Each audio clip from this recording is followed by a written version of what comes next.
Fala pessoal, tudo bem com vocês? Sejam bem-vindos a mais um vídeo aqui no canal. E no vídeo de hoje eu vou falar sobre Roberto Fernandes, o brasileiro que aterrorizou a Flórida no final dos anos 90. Galera, esse caso, como os que eu trago aqui no domingo para vocês, é bem inusitado e parece que foi tirado de um roteiro de filme. Eu só não encontrei muitas fotos, mas tirando isso, eu tenho certeza que vocês irão se surpreender. E já sabem, se gostarem, deixa um like e um comentário que me ajuda muito. Então, sem mais delongas, bora pro vídeo. Roberto Wagner Fernandes nasceu em 1965, na cidade de Londrina, no estado do Paraná. Eu não encontrei muitas informações a respeito de sua infância e adolescência, mas o que se sabe é que desde muito novo ele queria ser piloto de avião. Após se formar no ensino médio, Roberto foi atrás do seu objetivo, conseguiu sua licença de piloto e mais tarde um emprego na área. Segundo alguns dos seus colegas de trabalho, ele era um homem quieto e tranquilo.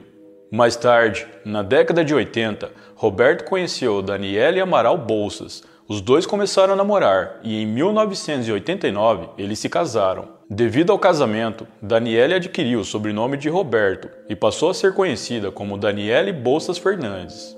Daniele era filha de comerciantes e em 1985, aos 16 anos, já tinha se formado num curso de magistério em Londrina e atuava como professora. Posteriormente, ela prestou vestibular para a Universidade Estadual de Londrina, a UEL, onde se formou em letras. Depois de formada, Daniele passou a dar aulas de língua portuguesa em duas escolas municipais da cidade, a David de Cat e a Leonor Maestro de Held.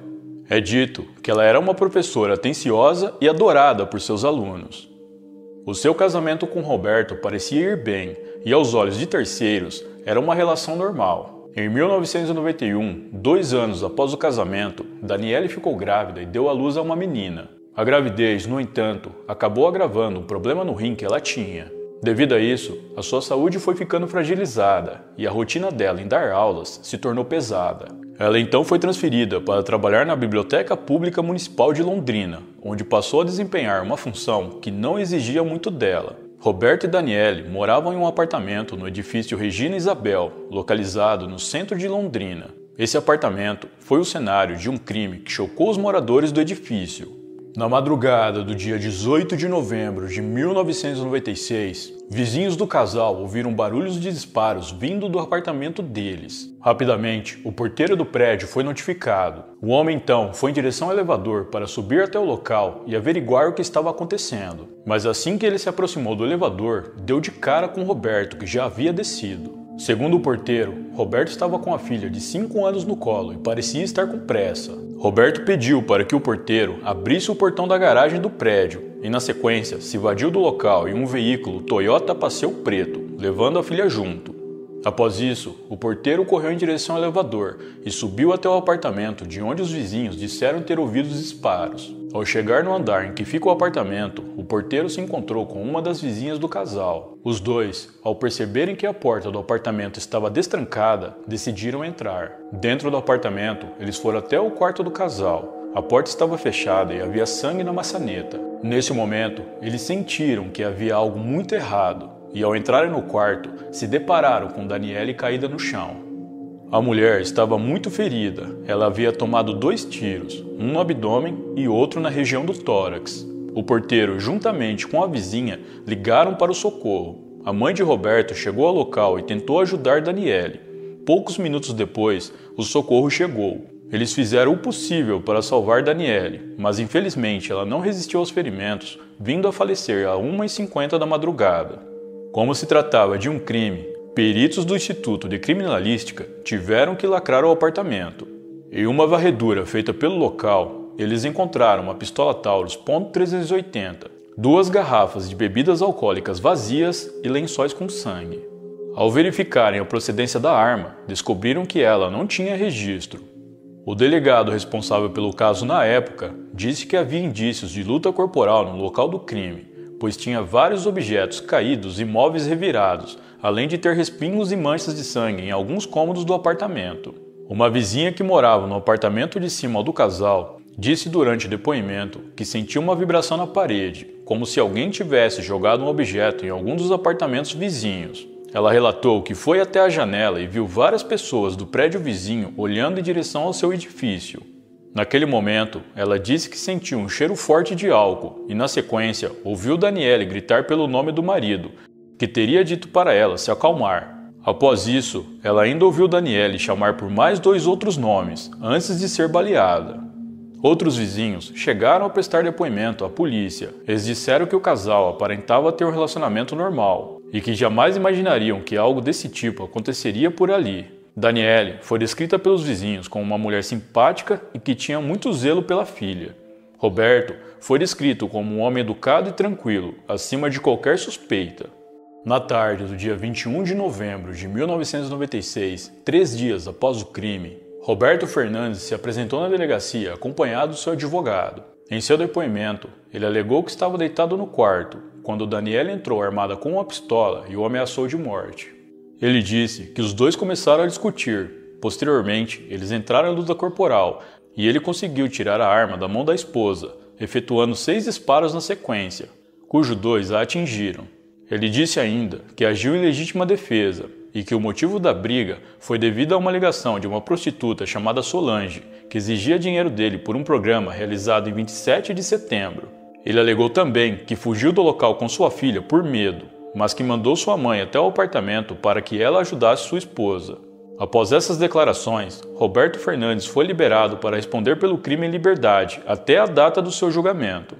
Uma semana depois, Solange, a prostituta que Roberto mencionou em seu depoimento, se apresentou à polícia. Ela confirmou que Roberto era seu cliente e que, de fato, ela ligou no apartamento dele no dia do crime, mas que o motivo não foi para cobrá-lo do programa realizado no dia 27 de setembro, mas sim para cobrá-lo referente às suas despesas médicas após ele tê-la espancado. Segundo Solange, ela e Roberto se encontraram na Rua Paraíba e depois foram a um motel localizado na Rua 10 de Dezembro e lá, Roberto bebeu uma garrafa inteira de uísque e usou entorpecentes. Após algumas horas, Roberto disse que queria um quarto que tivesse uma banheira de hidromassagem, mas nesse motel não havia nenhum quarto disponível com banheira. Eles então decidiram ir para o Escort, um outro motel que tinha quartos com banheiras de hidromassagem disponíveis. Lá, Roberto teria bebido mais uísque e usado mais entorpecentes. Ainda de acordo com Solange, após isso, Roberto ficou transtornado e passou a agredi-la como se quisesse matá-la. Ele inclusive tentou afogá-la na banheira de hidromassagem. Solange contou que só conseguiu escapar de Roberto porque ele estava muito bêbado e que depois de conseguir fugir, ela foi até o Hospital Cristo Rei, em Ibiporã, onde foi atendida. E foi por causa de suas despesas médicas nesse hospital que ela decidiu ligar para o apartamento de Roberto para cobrá-lo, e quem atendeu o telefone foi Daniele. Questionada sobre como ela tinha o número do apartamento de Roberto, Solange disse que Roberto havia anotado seu telefone no cheque que deu para ela para pagar pelo programa. O advogado de Roberto negou essa versão de Solange. Ele disse que foi ela quem agrediu seu cliente com uma garrafada na cabeça e que seu cliente não fazia uso de entorpecentes. O advogado disse ainda que Solange ligou para o apartamento de Roberto exigindo mais dinheiro pelo programa, sendo que Roberto já havia pago. Ao seu entender, ela queria extorquí-lo. Roberto Fernandes foi levado a julgamento alguns meses depois. No tribunal, sua defesa manteve a alegação de legítima defesa. Eles apresentaram Roberto como um ótimo pai de família, um excelente profissional e que nunca teve problemas com a justiça. O depoimento de Solange, a prostituta que saiu com Roberto em setembro de 96, não teve relevância alguma para o tribunal. Após algumas horas de deliberação, a defesa de Roberto conseguiu convencer o tribunal do júri de que ele agiu em legítima defesa. Dessa forma, Roberto foi inocentado e ficou em liberdade. A família de Daniele ficou indignada com o resultado do julgamento. Eles então decidiram contratar um pistoleiro para dar fim em Roberto. Mas, de alguma forma, e eu não encontrei como, Roberto conseguiu escapar da emboscada que esse pistoleiro armou para ele. E após escapar dessa emboscada, Roberto, com muito medo, fugiu para os Estados Unidos, pois sabia que se ficasse no Brasil, alguém mais cedo ou mais tarde daria um fim nele. Quase que na mesma época em que Roberto fugiu, Daniele foi homenageada pela Câmara de Vereadores de Londrina por seus serviços prestados como professora do município. Hoje, há uma rua com seu nome, Daniele Bolsas Fernandes, localizada no bairro Jardim Tropical. Eu não encontrei informações sobre com quem ficou a filha do casal, mas é provável que tenha ficado com os avós maternos ou paternos. Nos Estados Unidos, Roberto se estabeleceu na cidade de Miami, no estado da Flórida, e foi lá que ele cometeu seus crimes em série, que deixou a população assustada e as autoridades sem respostas por mais de 20 anos. Em Miami, Roberto passou a trabalhar como motorista de turismo e comissário de bordo. Não lhe faltava nada, ele tinha um bom emprego com um bom salário, uma boa casa e estava em um dos lugares mais bonitos do mundo. No entanto, tudo isso não era o suficiente para Roberto, e o seu desejo ia além de bens materiais. O que ele queria mesmo era sangue. Em 22 de junho de 2000, o corpo de Kimberly Dietz Livesey foi encontrado em uma mala na cidade de Cooper City, na Flórida.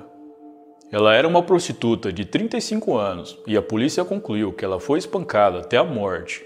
Em 9 de agosto do mesmo ano, foi encontrado o corpo de Cia Demas dentro de uma mochila grande na cidade de Dania Beach, na Flórida. Cia tinha 21 anos, ela também era prostituta e também foi espancada até a morte. A polícia da Flórida logo percebeu que os dois crimes tinham ligação e que eles estavam lidando com um criminoso em série. A princípio, os detetives acharam que os crimes fossem de autoria de um outro criminoso em série que eles estavam atrás, mas após coletarem amostra de DNA e impressões digitais nas cenas dos crimes, eles viram que não se tratava da mesma pessoa, já que as amostras e as digitais não eram compatíveis. Os detetives então decidiram comparar o DNA e as digitais encontradas com milhares de DNAs e digitais que haviam no banco de dados da polícia, mas todos deram negativo. Isso significava que o criminoso nunca tinha sido preso ou se envolvido em algum crime nos Estados Unidos. Os detetives estavam sem opções, não haviam imagens de câmeras de segurança e muito menos testemunhas que pudessem ajudá-los. Com isso, eles tiveram que esperar até que surgissem novas evidências.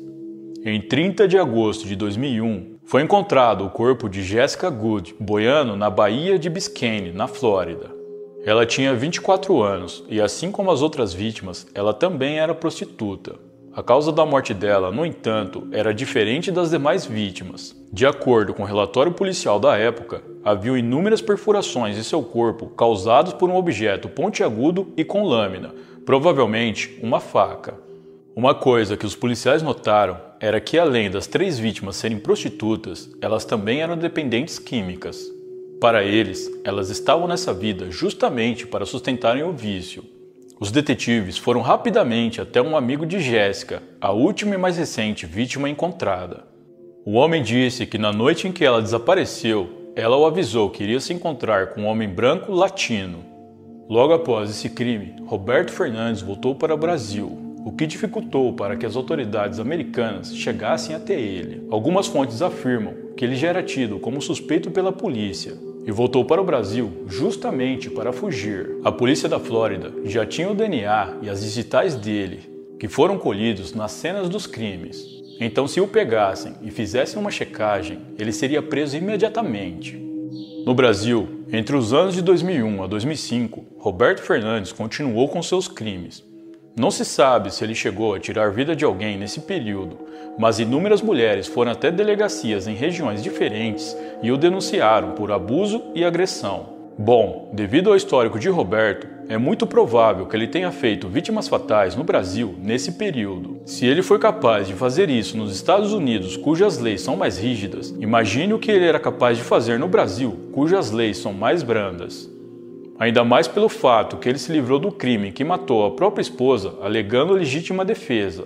Só por isso dá para se ter uma ideia. Outra coisa que devemos levar em consideração é que as mulheres que Roberto escolhia para serem suas vítimas eram todas prostitutas, que aos olhos de muitos na sociedade são pessoas invisíveis, cuja vida não tem valor algum.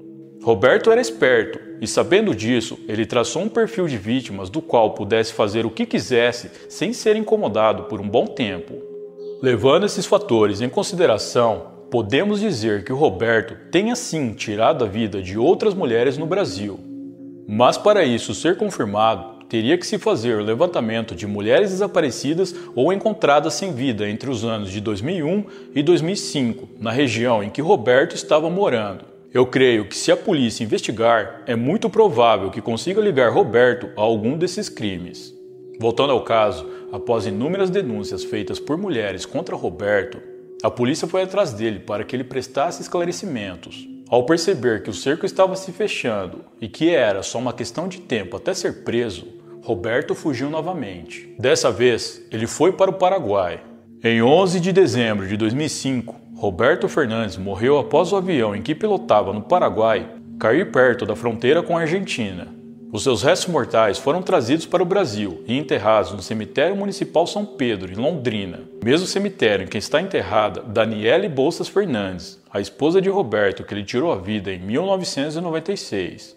No ano de 2011, as autoridades dos Estados Unidos tiveram acesso ao banco de dados digitais da Polícia Brasileira.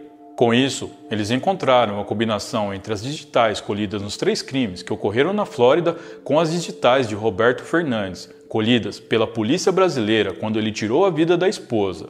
Os detetives então decidiram viajar para o Brasil para colher uma amostra do DNA de Roberto. No entanto, eles tiveram que voltar para os Estados Unidos de mãos vazias, já que Roberto havia morrido em um acidente de avião em 2005 e o processo para exumar seu corpo seria extremamente burocrático e eles não poderiam esperar todo esse tempo. Os detetives americanos ficaram desconfiados. Para eles, havia uma grande possibilidade de Roberto ter forjado a própria morte com a intenção de escapar das mãos da justiça. No início do ano de 2021, as autoridades finalmente conseguiram uma autorização para exumar o corpo de Roberto Fernandes e colher uma amostra de DNA. Após isso, foram feitos os testes necessários que comprovariam se de fato Roberto era o responsável pelos crimes na Flórida. E claro, para a surpresa de 0 pessoas, Roberto era sim o responsável por esses crimes e ele realmente havia morrido no acidente de avião em 2005, para o alívio das autoridades. A polícia da Flórida realizou uma coletiva de imprensa, onde eles disseram ter conseguido encerrar 3 casos de homicídio que estavam sem solução há mais de 20 anos, trazendo assim uma resposta para a sociedade e para os familiares. Eles disseram também que acreditam que Roberto Fernandes possa ser o responsável por outros crimes nos Estados Unidos durante o final dos anos 90 e o início dos anos 2000. E que se alguém tiver alguma informação que possa ajudá-los a solucionar outros crimes, é só entrar em contato com eles. Essa foi a história de Roberto Fernandes, um brasileiro criminoso em série que aterrorizou a Flórida. Bom, pessoal, então é isso. Muito obrigado por me assistir até o final. Eu vou ficando por aqui. Um grande abraço e até a próxima.